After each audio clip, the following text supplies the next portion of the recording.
Good morning, everyone. Welcome to Datu's Corner Live. Today's topic, we're going to be going over how to try to build a career in Filipino martial arts seminars.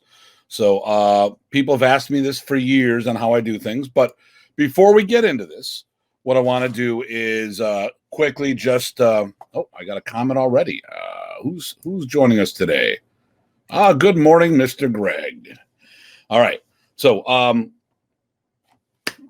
if you're watching this on another platform, please feel free to like or subscribe, because I will be putting this up on YouTube later. So if you miss bits and pieces, you can take notes and stuff. Feel free to share it anywhere you feel is appropriate. Thumbs up, notifications, you know the deal. All right. So before we get into today's topic, well, it's related. So this past weekend, I was up in New Hampshire teaching my first live off-site seminar since the COVID lockdown. So Terry Dow, which is one of the senior students of Superfoot Wallace, hosts the Martial Arts Symposium. Like everyone, had to cancel the event last year. Had the event this year, and started off with a little over 100 people there for the first one out. It was amazing. I haven't seen a lot of these people in 2 years, and being able to get on the mats, train, and do stuff off-site was amazing. Now, it was a long drive, so it was about a 15-hour round trip for me. So I might be just a wee bit off, but we're going to get into this, and events like this are good for the topic. So let's get into the topic. Now, I'm going to tell you, for those who don't know anything about my past or anything, let me give you a quick thing. I was one of the senior students of the late Grandmaster Remy Presas.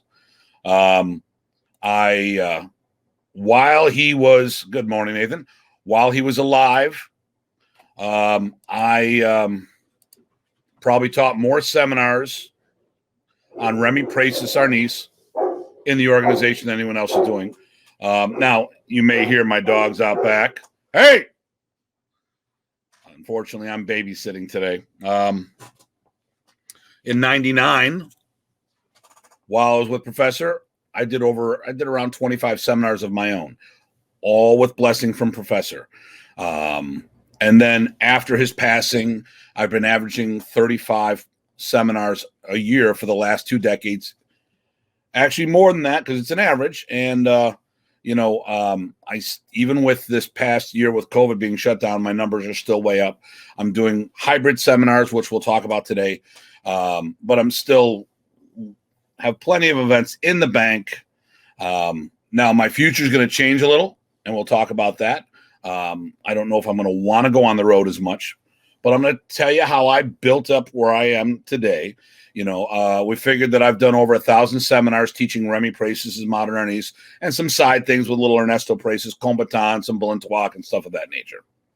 So, first of all, if you're going to teach, you need to have, or get into doing a seminar, or even regular classes, you need to have a desirable bit of information. So obviously, if you have a club or groups, there's people who are interested in that, and that's good. But, I've seen some systems out there, and based on what I saw, and I'm just judging from the first-time experience, some arts do not have the depth. So the question you run into, if you want to keep going with a seminar career, do you have enough depth of knowledge? Or are these going to be a bunch of one-and-done seminars where once you teach the topic, you can come back as a refresher, but it's really not going to build much on that. Now, as an example, I was in Sacramento for an event, The Gathering. Bruce Jutnik, one of probably Remy's first U.S. student, hosts this big event, and there's a room just for all the Filipino martial artists, and there's a gentleman, was a friend of an acquaintance, mutual friend of ours, was teaching Tapado. Now, I don't know anywhere near enough about Tapado, but what he basically, so it's a double stick or double grip, long stick. And for his whole session, what he did is someone swings and he smashes the stick, rides down to the hand, hits, and that was it. Over and over and over again. Smash, smash, smash. It was almost like Bam Bam from the Flintstones. I would want to seek that out more in depth and ask questions. But if it was based on that appearance, there really wasn't much to learn from there. But once you get the fundamentals, it's working on timing and strategy. Like all martial arts, which you need to pull your reps and doing stuff like that. But it didn't seem to have a lot of depth there from the demonstration. They didn't demonstrate other aspects, and unfortunately, even scared some of the people who were there with the way that it was being done. And if anyone wants to reach out to me privately on that, I can go down that path. So you need to have something that people desire. You need to have the knowledge in it. And you need to be able to articulate it. You don't even need to be the best practitioner, but you need to be able to communicate.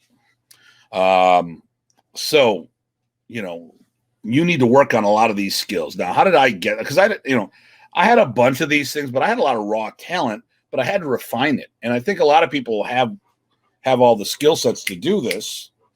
You're just going to need a little time to hone your craft. So, what's it going to take to get these things done? Hey, tier. All right, buddy. So, first thing here is how I started is, I was one of 11 modern Arnis groups in Buffalo. And Buffalo is not a large group or a large city. It was the metro area. So, you can get from one end to Buffalo to the south end within 20 minutes, and actually the suburbs north of Buffalo through Buffalo to the suburbs south in about 20 minutes. So the metro area had about 1 million population, the city proper 300,000, small community. Yet we had 11 different modern Arnis clubs. Now, one of those was the initial school that I started in, and the other was one of my students. So a lot of us got together and worked out. But what made my thing different than the others is that I specialized in the craft. So if you watch Dean Franco's FMA discussions, you'll see that anytime they did something on modern Arnis, everyone except for me started and maintained another martial art. This is what I do as my primary. I started in Filipino martial arts. And I have a more depth of knowledge than my classmates because it's what I specialized in. Now, let's think about this. Most people who do modern Arnis would do about, they were doing karate, kempo, fill in the blanks all week long. And they do 1 or 2 hours of Arnis throughout the week. So let's take the year. We're going to take 2 weeks off. It's 52 weeks. When we get rid of 2, we're going to say 50. Because of holidays and stuff like that. So 2 hours a week, that's 100 hours. And I would do 20 a week, which ends up being 1,000 hours a year. So, really, I pulled a lot more reps. Now, that doesn't mean I automatically understood concepts right away, because that takes time. That's not necessarily a repetition thing. That's time for your brain to absorb stuff. But the thing here is I quickly passed a lot of people who started before me because they weren't putting time in. And some of these people were better martial artists than I was, but they weren't better at the craft of modern Arnis because it was an add-on system where it was a specialty system for me, which is something you need to figure out for yourself. Where are you in this whole mix? And Robert, I am in Buffalo, New York, in West Seneca, suburb of Buffalo. So how did I get this clientele going or this notoriety going where people are reaching out? I get people even today are, from the internet reaching out saying, when are you going to start teaching seminars again, physically off site? And would you come to my area? Well, one of the things is doing podcasts like this keeps my visibility out there. There's other things that you need to do. And so here's what I did.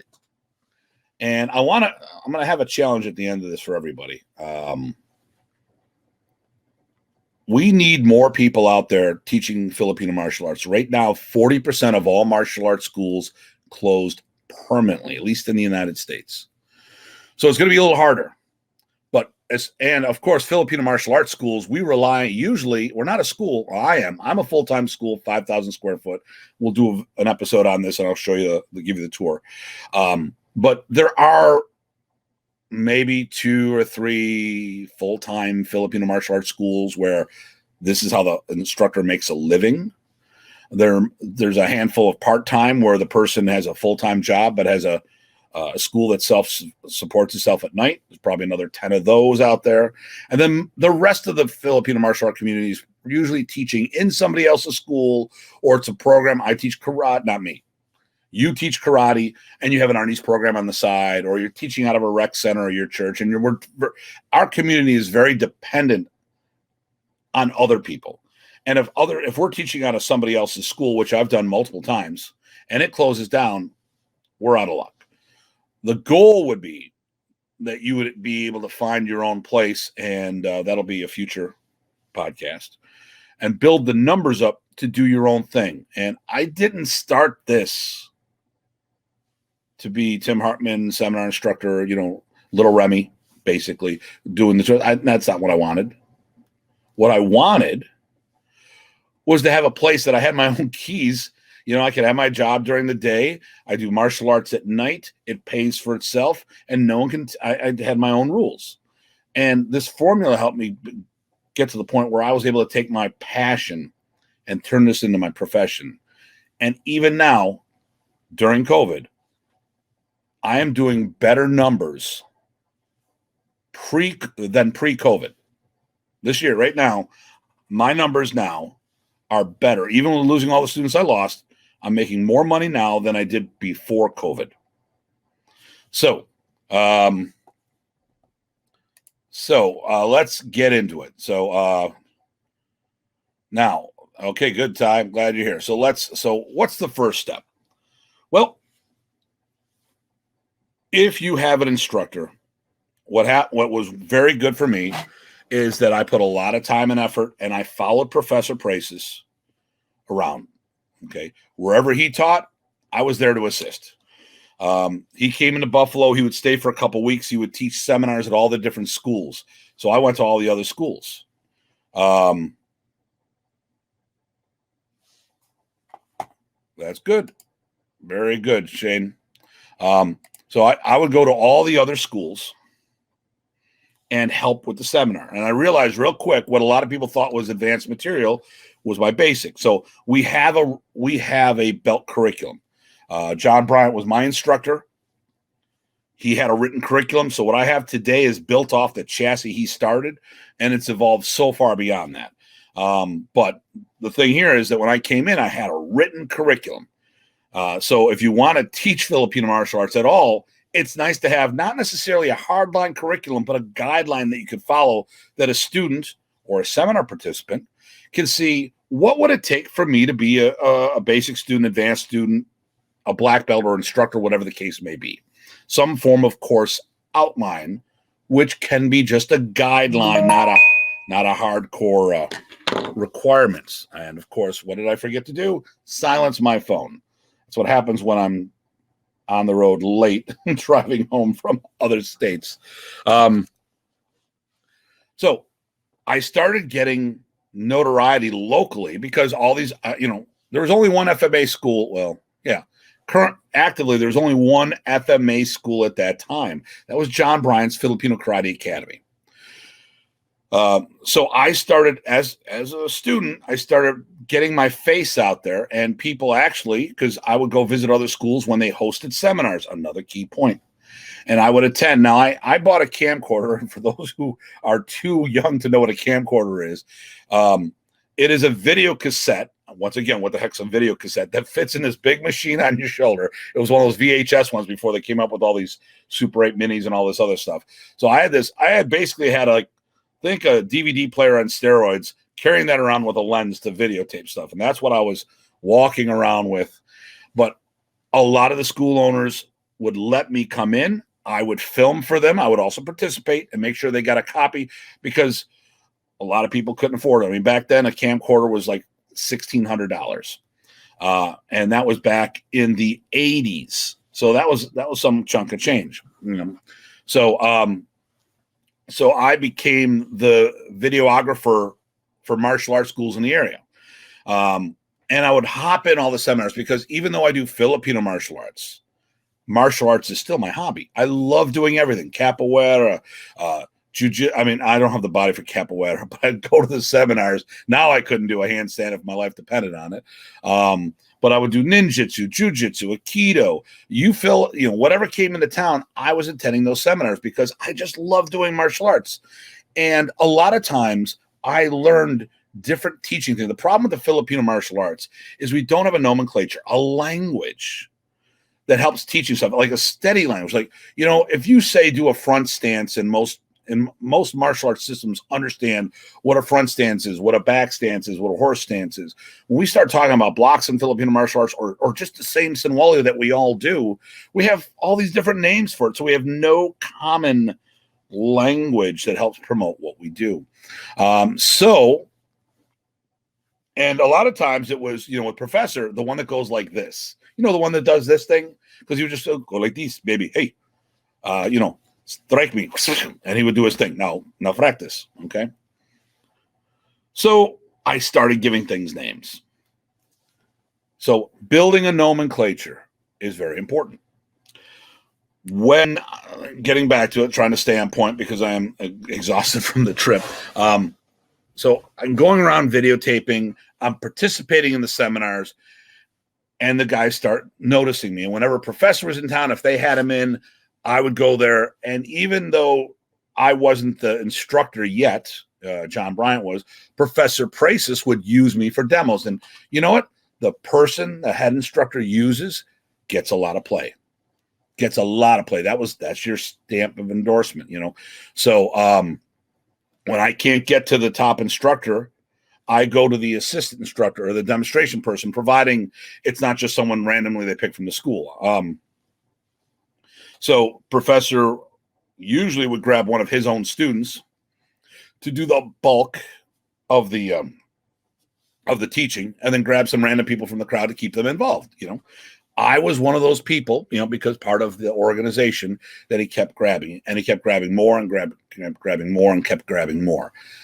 That's part of that endorsement. Now, if you're the head guy, then obviously you can't rely on this. But if we're talking about up and comers, so, Grandmaster Bobby, the person I see a lot, it's his birthday today, by the way, Brian Corey birthday, not Bobby Tabuada, but Brian Corey has a birthday today. He's one of the first people I ask questions with when it comes to Grandmaster Tabuada's system, because I see him all the time with Grandmaster Bobby. All right, so I got a couple things here. All right, what's this here? I'm aware of everyone's retention time. Training varies based on numbers, amount of time. Average student obtain experience. Okay. I'm dyslexic, so I got to read it twice. I'm aware of everyone's retention time. But what's base number amount of time for an average person to teach modern Arnis? Well, John, good question. What Professor did, and I embody this. Professor would tell people, when you attended a seminar, go home and teach the material. Now, most of the people who attended his seminars were probably black belts in other systems. So the thing here is you learn by showing someone. So whenever I attend a seminar, because I still attend seminars, the first thing I do is when I go home, I teach that material to my students because it helps me better retain it. Now, if you're talking about what would it take to become an instructor, that's another story. But you could probably, like, we have an apprentice instructor program. So probably in 6 months, you could get the skill set to start a training group. Okay. Now let me see here. We got this. Mr. Patterson, good to see you, my friend. Must be because he likes the guy. And then what's like? Yep. And then what's Sean here? I have a content. Thanks for sharing. I'm glad you like it, Sean. So a lot of times, and when I read, I'm gonna get distracted here. A lot of times, I look at that top, that assistant, Like Brian Corey is an example from, when Grandmaster Bobby was traveling, I saw him more than any of Remy's or of Bobby's students with him at all times. And yeah, there's people depending on the region. At one time, I see Alex Omaza, Bobby Sullen, who's a really good friend of mine, brother from another mother, potential ex-brother-in-law, future brother-in-law back in the day, not now. There's a couple guys that I would see with Bobby all the time, but the person I've seen spend more time than anyone else is Brian Corey. So anytime I have a question for Balinswalk and Grandmaster Bobby's not around, I ask Brian Corey. And even if I ask Grandmaster Bobby, I would then ask Brian for his take on things, because different background, growing up in America, I might have a different way of explaining the things. So sometimes stuff is lost in translation. But then that's a great way. Thanks, Sean. That's a great way for people to get that exposure, because now whoever I'm going to use professor, whoever professor was using, people would come and work with them. Hey, can you come over here? Depending on your demeanor, you might get some seminars out of that.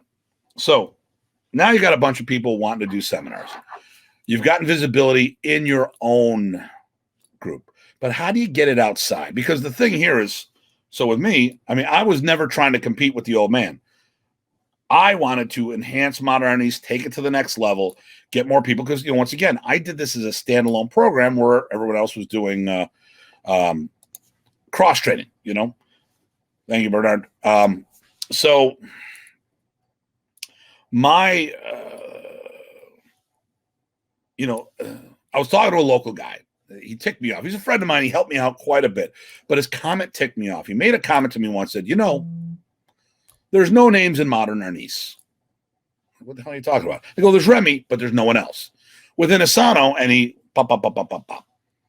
But in Modern Arnis, there's no names, and that really ticked me off. That motivated me to bust my ass and do stuff. And he wasn't trying to be insulting. It was fact. There was no names of Modern Arnis that were doing it in the banner of Modern Arnis. A lot of the guys had another martial art career, were doing something else, and that's where they got their claim to fame. Dexter, I'm going to get back to you on how do I develop my style. If I go off down the rabbit hole, keep me on point on that. So when I saw this, I go, we got to do something about it. And that's why, me and my guys really started to push. And I worked at Pizza Hut. I worked at Advanced Auto Parts. Those are the two jobs I had. I was working both simultaneously and training. And then I left Advanced for a while, went to Pizza Hut because they gave me the 9 to 5 so I could do all my training at night. And then went back to Advanced Auto Parts, once again, the 9 to 5, have all the weekends, and it was better money, all the weekends off, and then I could do all my traveling, and I got 4 weeks paid vacation. So when I would go somewhere, I could take 1 or 2 days at a time or the whole thing. When I did one of my tours, I took 3 weeks off, 3 weeks off and did a European tour. And so it's definitely good to have that cushion to do some things. So I started attending other seminars because one of the things that happened, one of my biggest breaks externally was that I had heard on multiple times that Kempo was a vehicle that Filipinos in Hawaii used to teach Filipino martial arts. I don't know how factual that was. So I started doing Parker's Kempo, or hanging out with the Parker Kempo guy. I had a guy, Mark Hannon, teaching Kempo in my school. We all got along here. Go ahead. He had some people. He had his own clientele. Worked out well. He and I went on the road a whole bunch of times. When I went up to London, Ontario, there was a Modern Arnis school there, half Kempo, half Arnis. Started hanging out with those guys because they would host Remy. Then they started having me in for seminars because they wanted somebody to fill in the gaps in between professors' visits. And obviously a student is less expensive than the head instructor. I wasn't there to replace Remy. It was to supplement Remy. And then I started hanging out with some other Kempo. I got to see the WK. Joe Palazzo started doing seminars up in London. I went to those. He did a camp. That's where I met Dr. G, for those who knew Dr. G. And I started going to the Speakman events down where Mike Cappy hosted them in Lansdale. And all of a sudden they see me on the floor, and they'd always have a guest instructor somewhere, Filipino Martial Arts a lot, or someone doing stick. So next thing you know, I was the assistant unofficially because I was the only guy in the room that specialized in sticks. And they're eventually like, dude, we like you. Why don't you come teach? And then I was in Denmark. So Remy was teaching in Germany.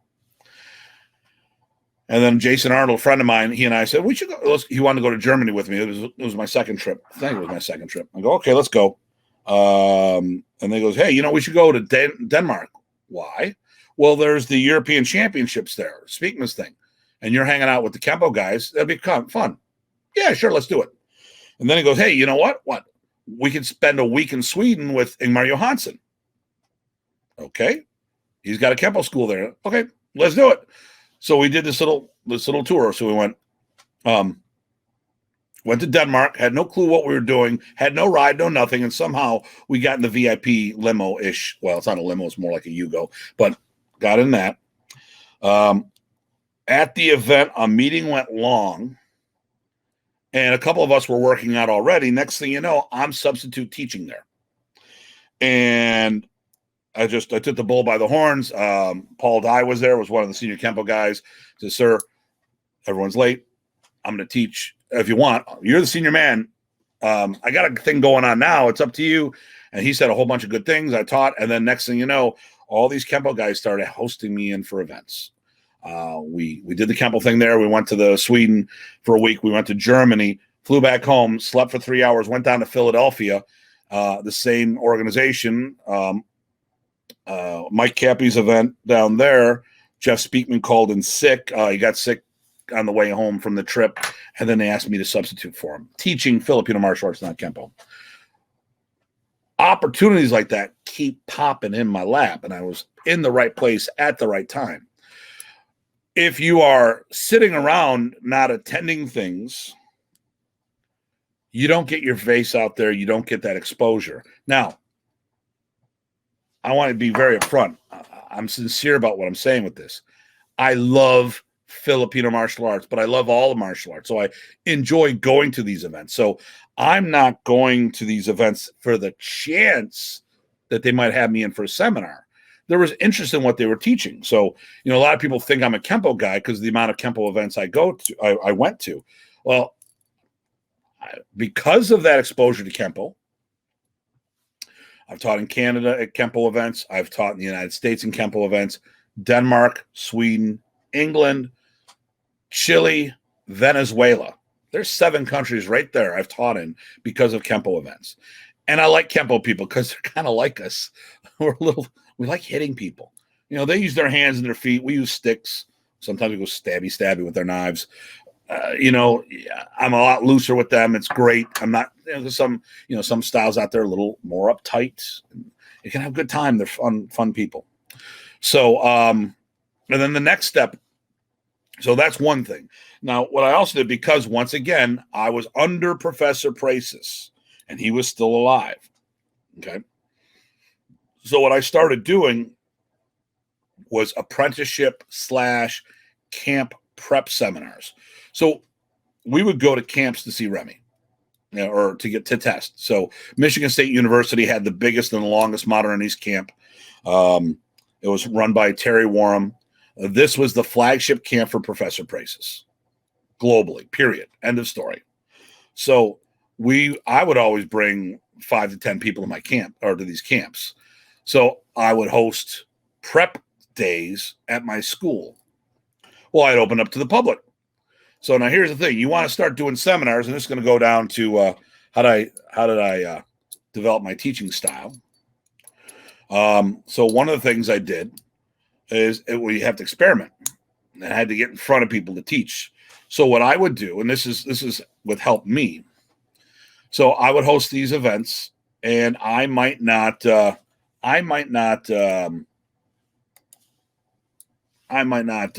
charge my people. I would say charge your people at least a nominal fee, even $10. if you're prepping for an event, but this is back in the 90s.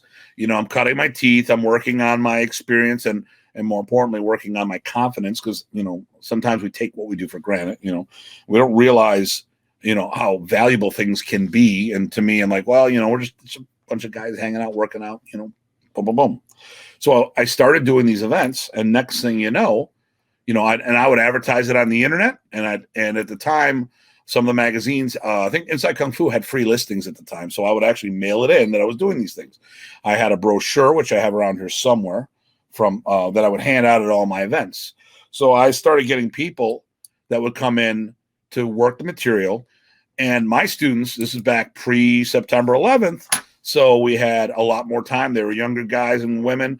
They'd come walk it in. They would train. They had all this time to train because there was a lot less activities back then. And everyone was single. No one was married with kids. And, then I have one instructor come from out of town. And he'd be the only one that would actually pay. But then he walked in a room with 5-10 people. It's like, wow, this is a big event. And then more and more people. The London crew from Ontario. We're right on the Canadian border. So a lot of people would just start coming down because they wanted to prep. And I started becoming a finishing instructor. So, you're getting ready for your black belt test, go talk to Hartman. At the camps, professor put me in charge of a lot of things, including the forms, which I really don't like being the forms guy. But I was the everything guy because I was the only guy that was doing it full time, So you want to work on your abanicos, you want to work on your disarming, you want to work on this, that, and the other thing. Big thing was forms, as well. So people come on down and, we work all these different things and I prepare them for camp. And all of a sudden, I produce more black belts than any other modern Arnis, Remy Presas modern Arnis instructor out there, at least outside the Philippines, and let's talk about what a Remy Presas black belt is. Well, I like to call it RPC, Remy Presas certified. They're my students. They're my black belts, but they passed Remy's test. They got his seal of approval. In modern Arnis, the only one that could give out a black belt was Professor Presas while he was alive. But that doesn't take away from my teaching. They're not his students. They're my students that passed his test. But still my black belt. I developed him. He endorsed my decision. So, and there goes Tear going nuts again. Tear is the name of my dog, by the way. Yeah, we're in a plaza with big windows, and people look out, or he sees them. They don't see him because we have screens over the windows that you can see out, but you can't see in. Which will be a future episode as we talk about how to build a Filipino martial arts school. So, like I said, getting back to that, people would come in and see all this stuff. Oh yeah. So like when it came to black belts, of one. Okay. Meaning what, John? I know of only one other instructor that does modern Arnis. I'll wait for that answer. So one of the things, I got very good at producing black belts. So I had a formula, I had a written curriculum, and a lot of people would then send them to me, hey, Tim, I got a test coming up. Can you? Oh, okay. All right. Yeah. I was wondering if you meant like you knew of an instructor who was able to promote the black belt. Yeah. Matter of fact, Frank's good people. And I met him because his instructor, I'm drawing a blank. Oh my God. Remy was, he became a first generation student. He was really a student of Eric Alexander first. And then Eric brought me out. That's how I met Frank. And then what happened is Eric moved, and then Frank became a first generation student of Remy. So a lot of us switched generations as far as the genealogy, not eras. If you started in the 80s, you started in the 90s, you started in the 2000s, whatever you started is when you started. But like me, I started underneath John Bryant. John Bryant used to be a student of Don Zangi. Don Zangi was a student of Remy. Don and John, there was a split. Then Remy went directly, or John went directly to Remy. And then I was with John. I left John. He was getting out of the industry. Then Remy reached out to become a student directly there. So, but going down the rabbit hole. So, but I got very good at producing black belts because I knew what the formula was. I knew the material. I had a written curriculum, so I had this checklist. We go off. My first black belt I produced, when he went to camp, he was like, "Oh my God, there's nothing here on the test that we haven't already addressed." Still took him a couple times because, he wasn't going for black belt, was just going for rank in general. Still had to work on our proficiency, but, I went from there. So,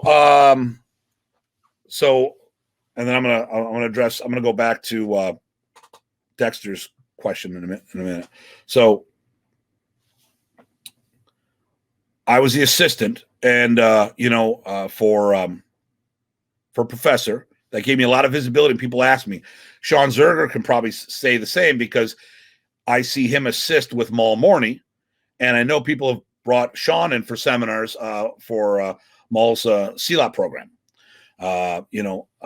Brian Corey, I brought him into Buffalo to help us work the groupings in general because I wanted to learn the other half. I've been doing Balint Walk for 20 some years, but it's the ungroup methodology, and I wanted someone to take me through the group methodology where I could ask questions. So what did I do? I took the guy that I spent the most time with, Bobby, and I brought Bobby in so many times, but I let Bobby do his thing when he's here because he pulls out kernels of knowledge that you don't normally see all the time. So I'm like, okay, I'm going to let him do his Bobbyisms, So, and that's a lot of times. I always want to go directly to the source, but sometimes the source doesn't have the nomenclature, the language I need to understand some things. So I'm a good enough student where I learn how to pull things out of people,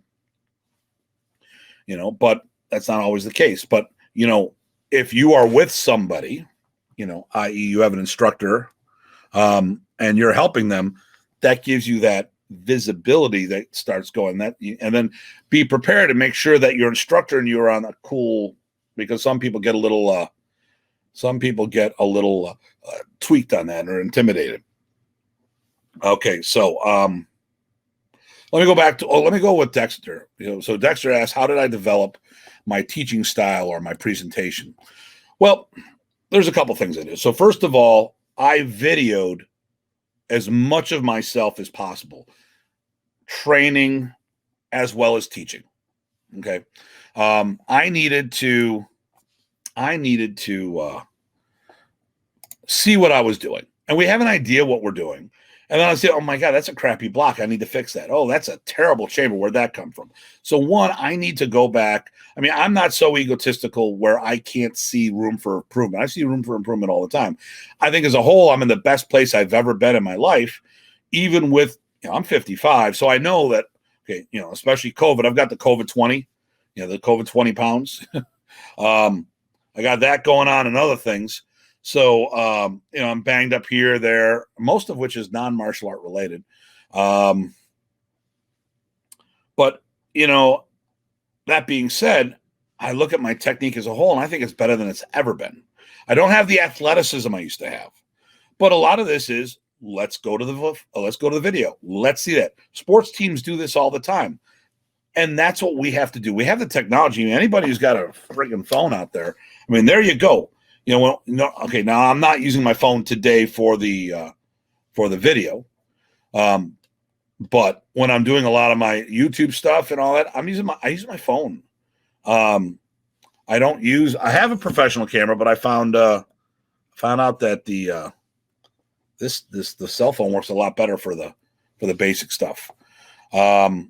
So what I'd also do is, when we're teaching, here's what we got. And hopefully this will help with that style thing. Now, I can't tell you how I develop my own personal style because I look at things. I got my own swagger. Everyone's got your own swagger. But the first thing, and there goes Tyr. Hey, Tyr.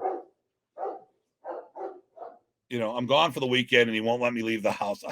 I've never been henpecked by dogs before. It's a new concept. Get over here. So, amazing teacher during Saratoga. Oh, great. I'm glad you enjoyed Saratoga. First of all, Dexter, I think, first of all, we got to enjoy what we're doing. And I'm glad you enjoyed the seminar. I enjoy what I do. And I'm not saying that there's not days that I'm dragging my butt. This weekend, I've got my 2 shots of Pfizer. I'm waiting for the 3rd arm to come out, when we start mutating. I got up at 7 in the morning. I stayed up late the night before, got up at 7 in the morning, went to the school, taught private lessons, packed, drove to New Hampshire, which was, it was snowing in Vermont on my way, so it took me close to 8 hours to get there. And then we're supposed to go out and about and do all these things with everybody at night. And I was just dragging the whole weekend. I was dragging my butt, and I really had to push myself in some of my sessions. Not that I didn't enjoy it, but I had to really put that energy in. I went out to my car. I was the first person after the lunch break. So I went up to the car, got some food, turned on the music, started pumping myself up to get in that mood to do stuff. And some of my sessions, I think I knocked it out of the park, and others were like, they're okay. But I put everything I had at that moment. And you got to be genuine. I'm not, there's not going to, I know I consistently do a good job, a solid job, not necessarily a great job, because some days I'm just not feeling it. Oh, I'm glad you enjoyed that, John. But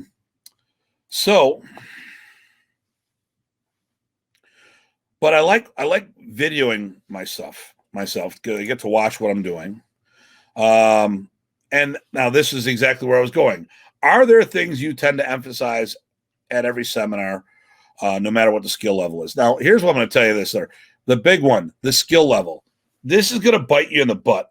Every time I've gone into schools that I'm glad it didn't show, Carol.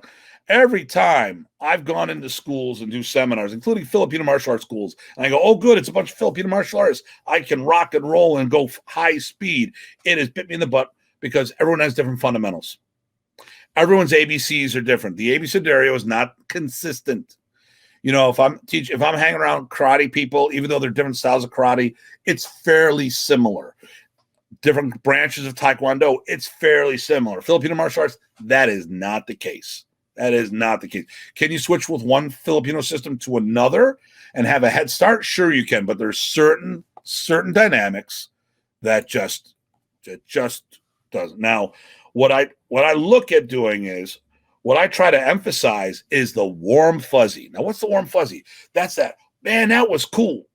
Seminars. Now, here's the mistake people make. I'm getting my win now. So here's the mistake that people make. They try to teach the system. A seminar is not about teaching the system. A seminar is think of it as your martial art buffet. You go to sample a bunch of different things. You get them excited, and then a camp is for teaching the system.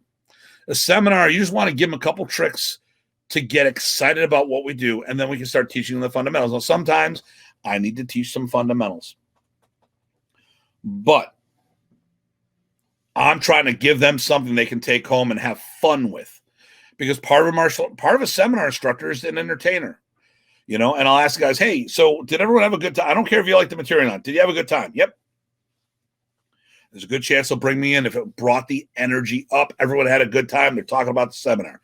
Now, when I teach seminars, like for those who've been to Saratoga, because it's been mentioned a couple of times, I've had people say, wow, how can you keep everyone, this whole room, you've got white belts all the way to 5th degree black belts, and everyone's doing stuff together. Simple. They're all white belts in what I teach. Simple as that. Unless there's another Filipino martial artist in the room, they don't know anything I'm going to show them. So 1, I teach the lowest common denominator, the white belt. And 2, I try to find things that are cool, that are exciting. Glad you like that, Nathan. Okay. So the thing here is, if I'm wearing, let's see, Nathan. Okay. So for my picture, it looks like you're doing Wing Chun. You do Wing Chun, Nathan?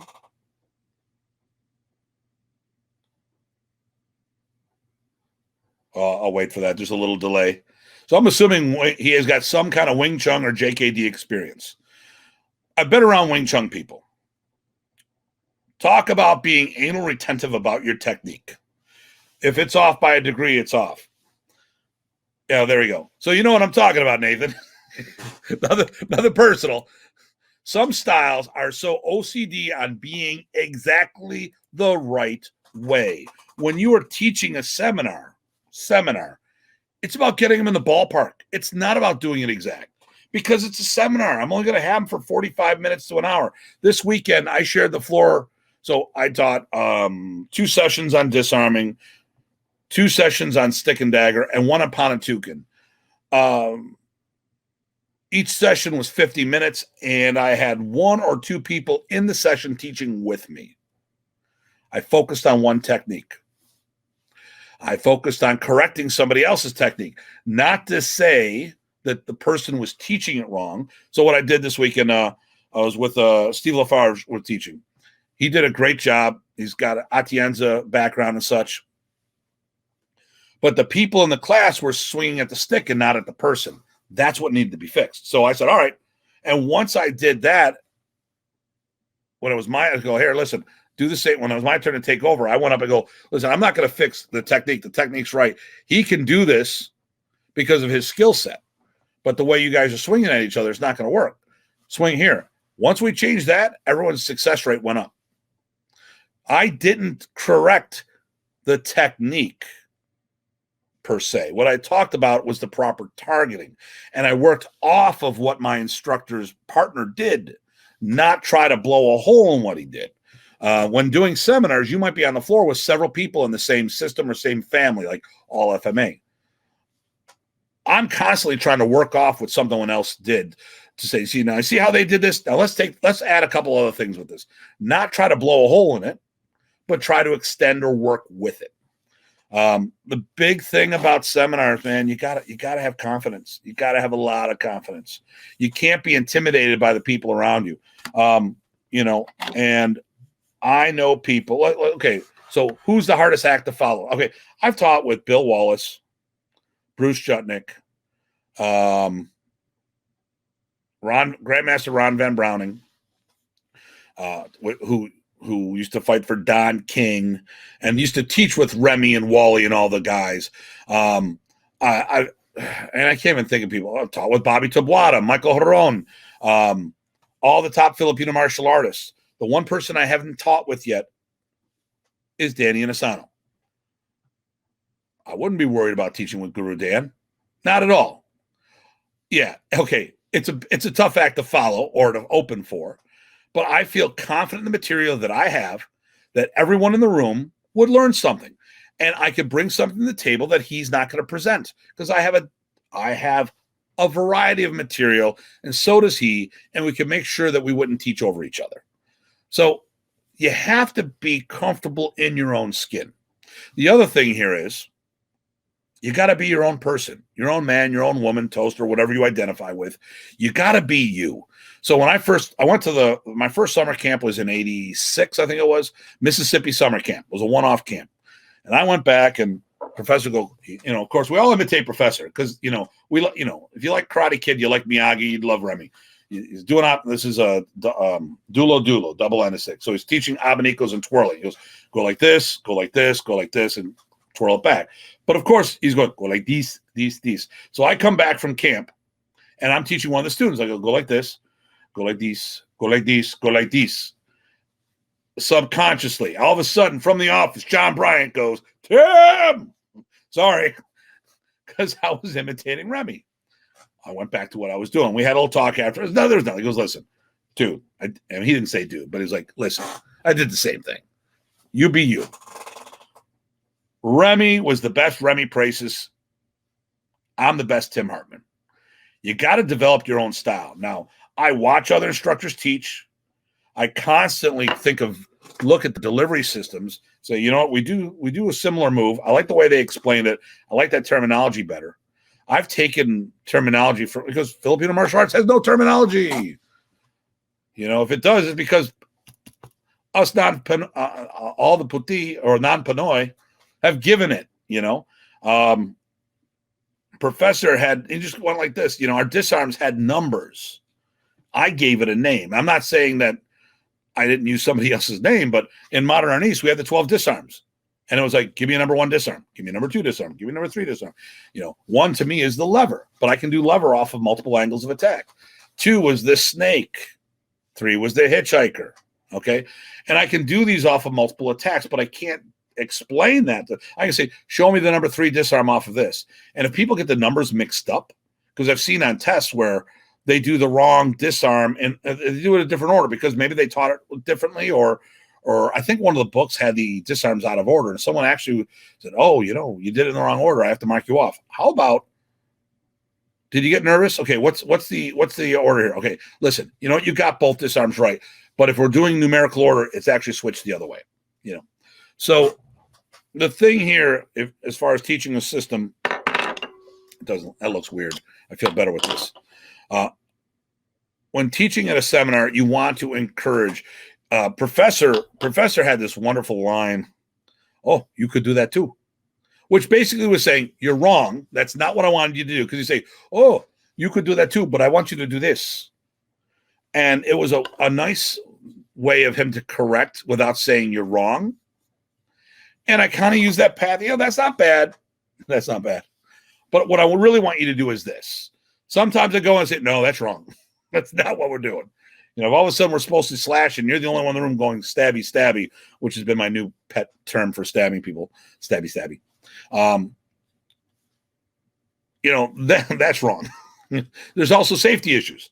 You're getting prepared for a swing and all of a sudden you stab the person. It's a little off. Although they should have kept their guard up. I will say that. So, but that's, when we're teaching a seminar, we want to encourage, which Professor was the master at doing. He had this way of touching people in the room, making them, he could motivate these people to do skills or do things beyond their skill set. I don't have that motivation. I'm more of a technical person. So ideally, he would have taught the seminar and then you bring me in to fix stuff. That would have been perfect because I spoke the language where English was his 3rd or 4th language. And a lot of people said, well, I'm going to send my people to you and do stuff like that. But you need to not sweat the details. If something's off a little, it's off a little. Get them in the ballpark because it's a seminar. Encourage them. Don't discourage them. Don't get uptight.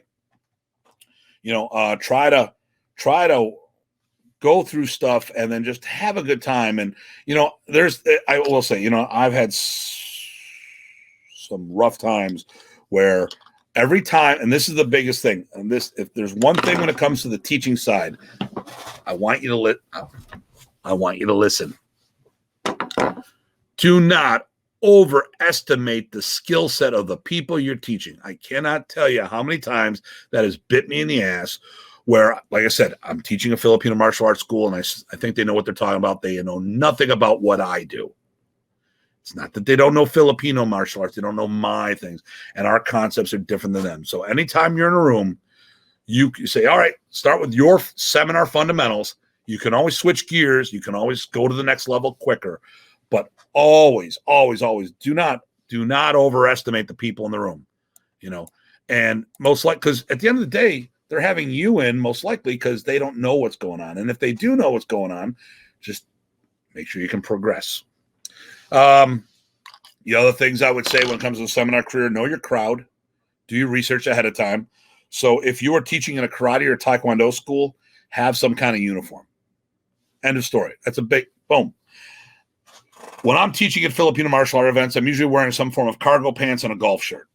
I don't, it's a multi-style FMA. That's what we wear. We wear the golf shirts. And our crew comes in, we look tight, When we're at a taekwondo or karate school, I have a system that has a belt, so we wear a belt. If you come in with shorts and a t-shirt and everyone else is in karate gis or dobaks and stuff like that, just have attire that fits the venue and say, and do your research ahead of time. Talk to the person like, well, how's everyone going to be dressed? I mean, there's nothing wrong. Let me see. I like your definition of seminar should be. Thank you. I'm glad you like that, Scott. I know some systems. I mean, listen, we know in the Philippines, man, they didn't have uniforms. Remy looked at what the Japanese systems were doing, And he goes, karate was winning, Filipino martial arts was dying. And Remy goes, what does karate have that we don't? Okay. Uniforms, belts, and katas. Guess what he added in? Uniforms, belts, and katas. Okay. He was the first to do it. He wasn't the last to do it. And they go to the Philippines now in Luneta Park. Everyone's wearing karate gis. And everyone's talking about, oh, well, shouldn't we have something traditional? Traditional? I take my shirt off, hang it on a nail, or throw it in a pile somewhere, put my clothes back on, just shirt. Still wearing clothes. Take the shirt off, that your dress shirt, work out, put it back on, go to wherever you're doing. Okay. Really, there were no uniforms, but uniforms look good. And if you have a team coming with you, you make sure that everyone's tight. Even if you're just going to wear cargo pants, t-shirt, or cargo pants and golf shirt, make sure everyone's got the same stuff. As the instructor, make sure that no one's got better gear than you. Make sure that your stick is not falling apart while everyone's got these brand new pristine ones, where my very first stick is hanging on the wall. I've got duct tape on it, electrical tape, it's split over here. Buy a pair of sticks. If you can't find a pair of sticks, I got them for $30 a pair. And I do wholesale. I'm glad you like that, Brian.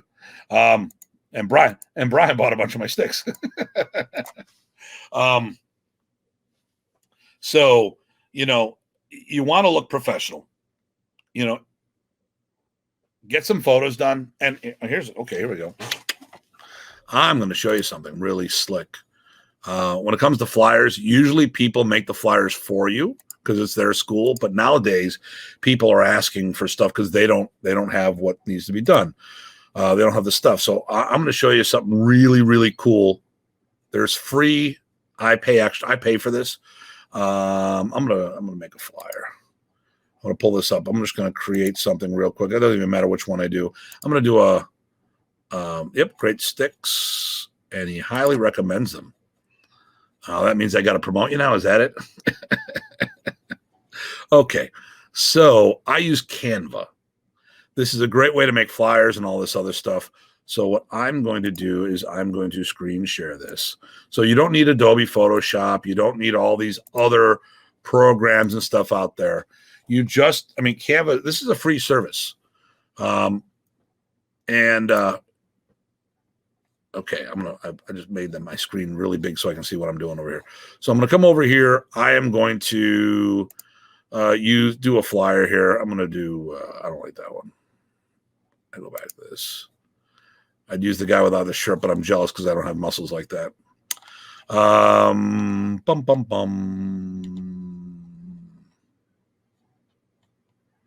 Okay, I'll use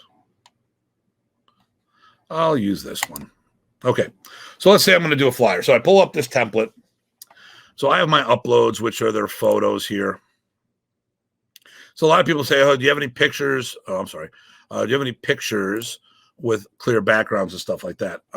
Well, what I do is I take something like this. Actually, I'll do this one right here. So this is one of my thumbnails that I used for my weekly updates. So I'm going to go here. I'm going to put, so here's the picture there. Here's a filter. I'm going to put, there's no filter on that. Okay, there we go. There's a little color thing on there. Now, okay, I'm going to go off this way. Now, if I just go to special effects and click this button here, remove background, it does it for me. Now, I would make sure the background is as normal as possible. Less things in the background to cut out. It's going to take a while. Look how much that took out. Now, and here, okay, so we got this here. I'm going to do this. I'm going to move this over. Look, that guy's gone. Now, it would be better if I didn't have the remote by the television. And look, here, I can do this. I can flip it horizontal. Go ahead, flip. It is being temperamental. So I will flip this over. Okay, I can make this bigger. I can color the background.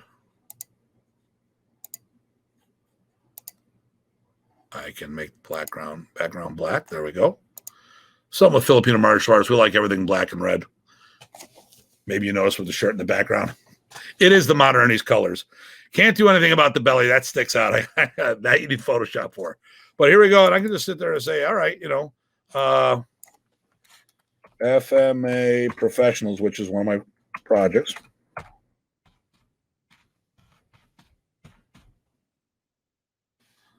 FMA Professionals, secrets. Yeah. I go like this. How to make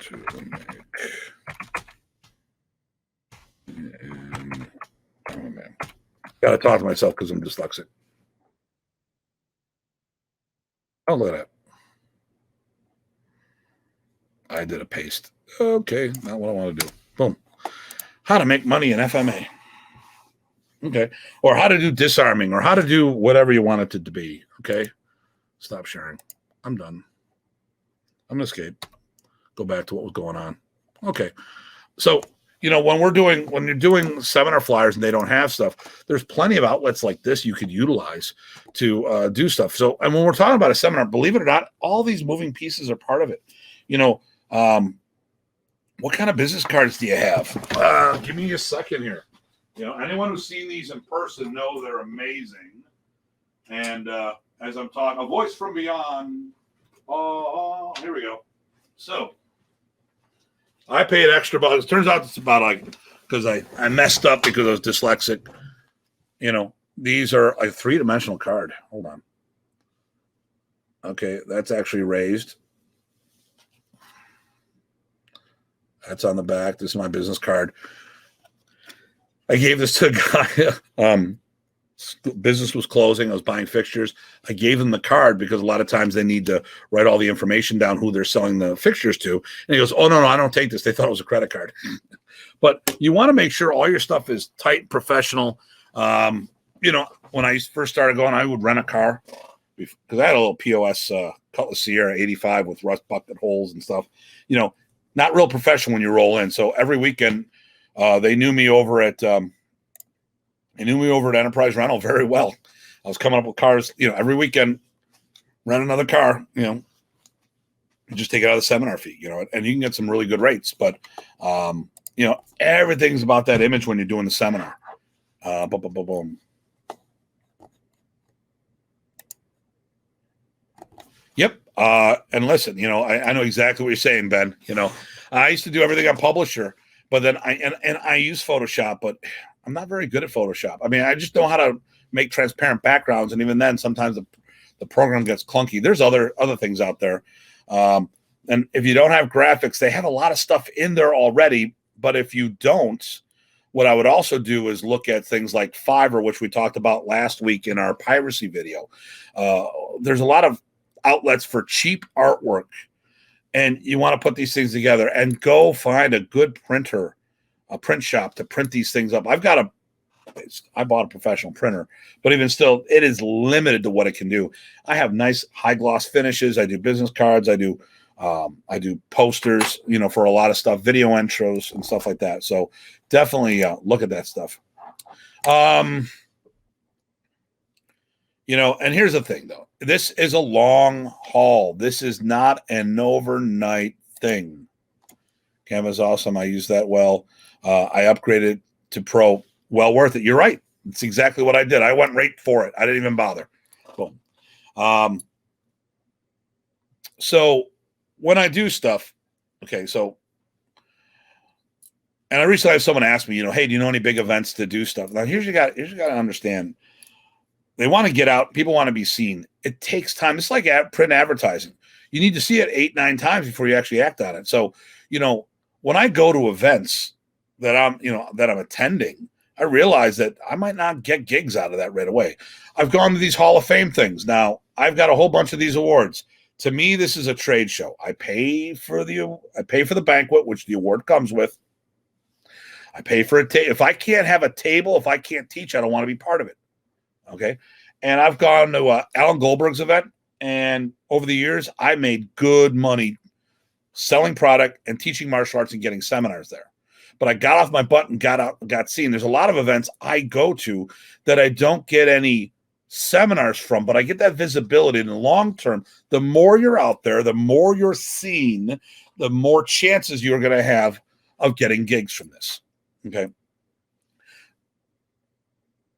You have to be a salesperson.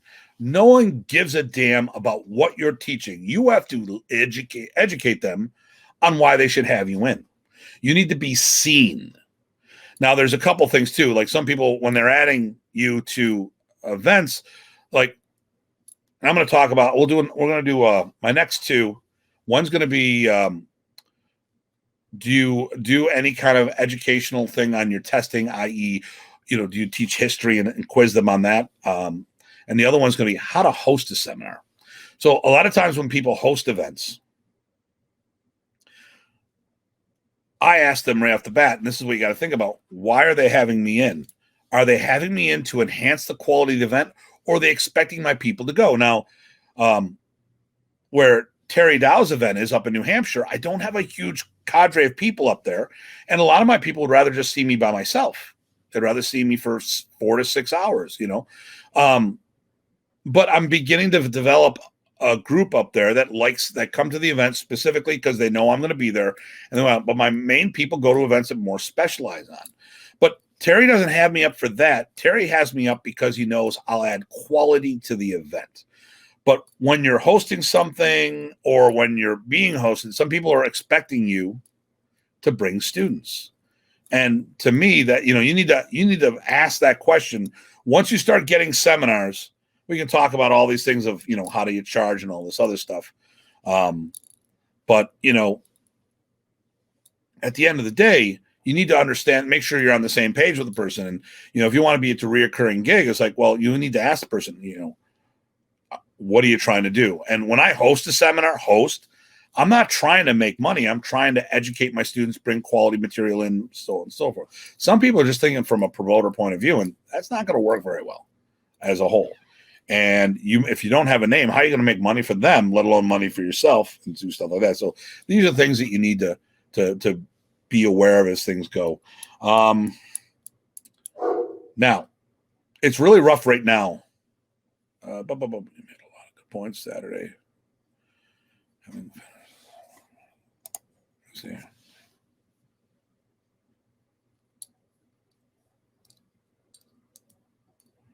To service the bride, the clients.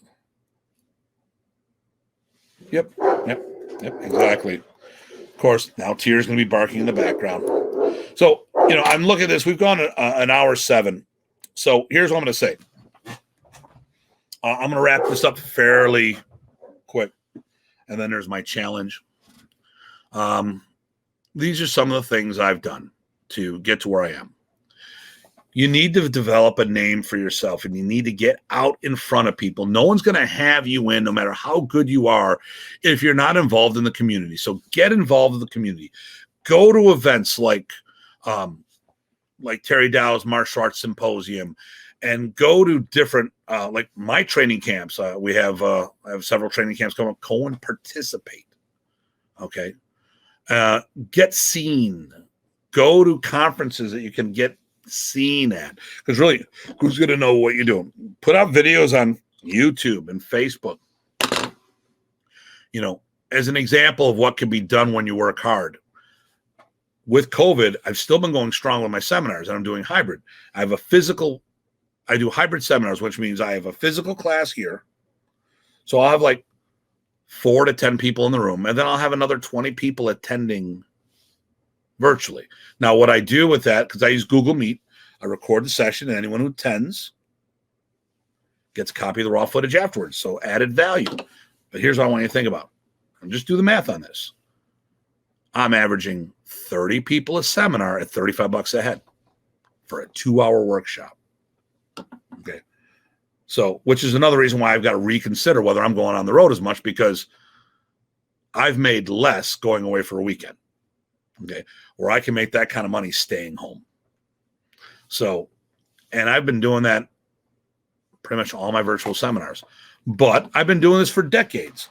There's some people that want to fast track this, do this overnight. It's not going to happen. Not going to happen. And you're not going to get people to invite you if they don't know who you are. Okay. So my challenge is we need to get everybody out there doing stuff. Now, I don't think anyone's going to do this. I think there's some good information in here. You know, I was unfortunately the seminar threw me off. I was going to actually write up some points, but I was so busy at the seminar, I didn't get a chance to write down bullet points so I could go through and make sure we talk about different topics. And I will be doing that in future podcasts. I promise you that. But as an industry, I think Filipino martial arts are headed for extinction if we don't have a course correction, and that will be another topic. But I mean, remember, we have a symbiotic relationship with other entities, other martial arts schools, gyms, rec centers, and stuff like that. And we took a huge hit with COVID. Some states are going backwards. 40% of all martial arts schools in the nation is closed down permanently. It's really rough for us now. So we need to pony up and get out there and get more numbers into our community. Karate and Taekwondo will survive this. BJJ, it'll be rough for them because of the whole proximity and wrestling, but they'll get through this. We don't have that gene pool. I said, when we shut down, I lost 40-50% of my clientele permanently. But I'm doing better now than pre-COVID because the way I've structured my lessons, including my seminars, because now I don't spend a dime to leave in my seminars. I'm here. I start and finish the day in my own bed. I don't have to close any of my classes. I don't have to put any instructors in to take over teaching. So I don't have to pay anyone to do stuff like that.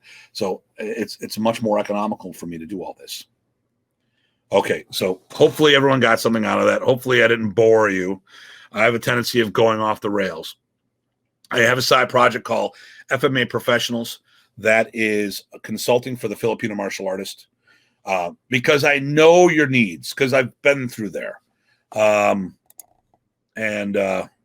we'll go from there. So let's see. Great information. You've been seeing me at the upcoming seminars. I got to get your 2 and 3 Panatukan. Pakantukan. That's a new way of spelling it. Also, your Arnis have a great potential span, FMA in Maine. Thank you so much in live. Hey, listen. I'd love to help you up there in Maine getting things bigger and better. And this has been informative. Thank you so much. This is good for all martial arts. This isn't just specifically for Filipino martial arts. So, like I said, I do a side project called FMA Professionals. I consult for Filipino martial arts schools. And I've helped some schools keep their doors open. It is a fee. There is a fee with that. This is what I do for a living. So I put a lot of time, effort. I still belong to things like Maya, NAPMA. Maya's who I belong to at the moment. And then from there. So how far into your FMA professional are you? Do you have a mail list that we can join anytime? So what I just do is, Greg, this is a good question. Basically, if you look at the scrolling below, you can just contact me directly at the organizational website, wmarnis.com, or at datuhartman.com. I just recently reactivated the datuhartman.com. I got a lot of work to upgrade these sites.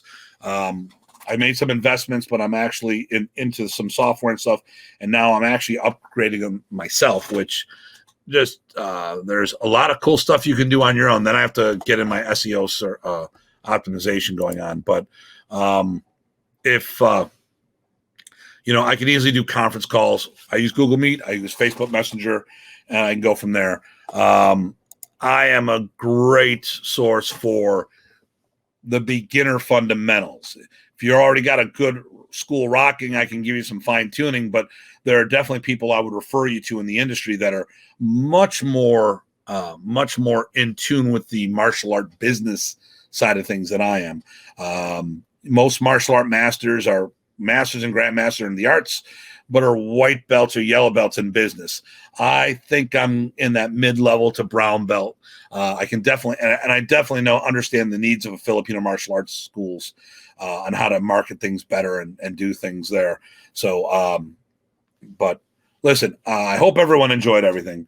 And next week, Next week, we'll do how to host a martial arts seminar and things that you need to do to protect yourself from the instructor. There's a lot of things that you need. Cross the T's, dot the I's, make sure that everyone's on that same page. So that's what next week is going to be about. And then the week after that, we'll work on what do you do for your testing? Do you have any kind of intellectual questions? Do you have historical questions? Things like, why are there 3 stars on the Filipino flag and stuff like that? All right. Please check out our websites, the World Modern East Alliance, WMRNeast.com or WorldModernEast.com. Check out DatuHartman.com. Anything else I got going on? I got a whole bunch of events. If you're scheduled for the Balintawak seminar, I'm going to be making an announcement later today on the Balintawak. I made a little debacle. I might have to reschedule that 4th session, that free session for those who've done the 3. All right. Well, listen, as always, everybody, thank you for turning into Datu's Corner. As always, everybody, please stay safe and stay sane. And thank you for tuning in.